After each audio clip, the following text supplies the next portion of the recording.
So when we talk about genre, what we mean is the kind of novel that you're writing, whether it's a comedy or a romance or a novel of speculative fiction. There are more and less useful ways of thinking about genre. And let me start by talking about some of the less useful ways and the ways in which you don't want to be thinking about this. Don't think about it in terms of marketing or publishing, where you're going to be going eventually. Don't think, oh, well, the publishing world really is looking at this particular genre right now, so I should be writing that. It's not going to be coming from a genuine place in you as a writer.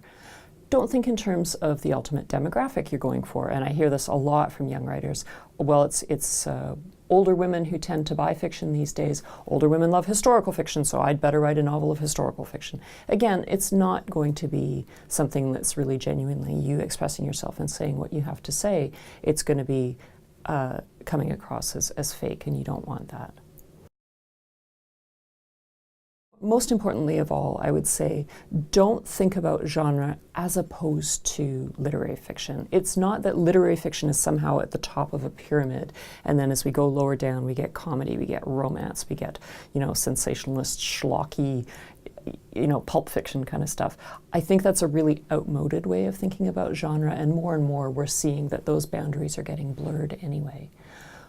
What I would encourage you to do is think about genre in terms of various elements of craft, because I think that's one of the best ways that we can distinguish the various genres from each other, that each kind of genre has a particular element of craft that it's privileging.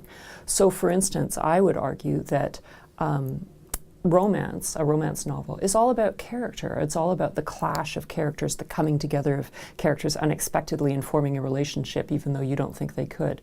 I would argue that Jane Austen is one of the greatest romance writers of all time. I would argue that detective fiction, the thriller, that's all about plotting. It's all about the intricacies of plot and upending reader expectations around plot. Speculative fiction is about world building, as I think you can probably guess.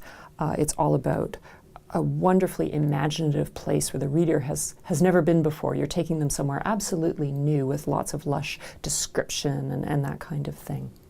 Literary fiction, which I'm going to lump right in there with all the other genres, I would say is, it can be about many things, but primarily it's about prose style. It's about a really refined and attuned use of prose style and relating prose style to content in a really intimate way. So you can see that, whichever genre you choose, there's going to be an element of craft that you're going to be prioritizing or privileging. More and more now, and I think this is one of the reasons why we can't really make that pyramid that I was talking about, more and more we're seeing a melding of these genres. So rom-com is very familiar to us, the romantic comedy, which in a way has some of that ironic tension that Nancy was alluding to in her talk about setting.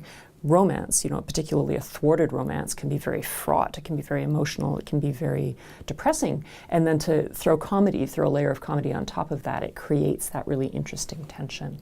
We can see a speculative thriller, for instance, maybe there's a murder on a spaceship or something like that. And lately, increasingly, the trend is using literary fiction, using the tools of literary fiction, that finely attuned sense of prose style, and applying them to the other genres. So we see Margaret Atwood writing something like Oryx and Crake. We see Jonathan Lethem taking on the detective novel in Motherless Brooklyn. We see Michael Chabon taking on the world of cartoon in The Amazing Adventures of Cavalier and Clay. So again, I would say, as you're thinking about genre, as you're thinking about how to represent that in your novel, think which element of craft am I choosing to prioritize here, and where is that ironic tension that can provide such a sort of fertile ground for ideas and really grab the reader's interest.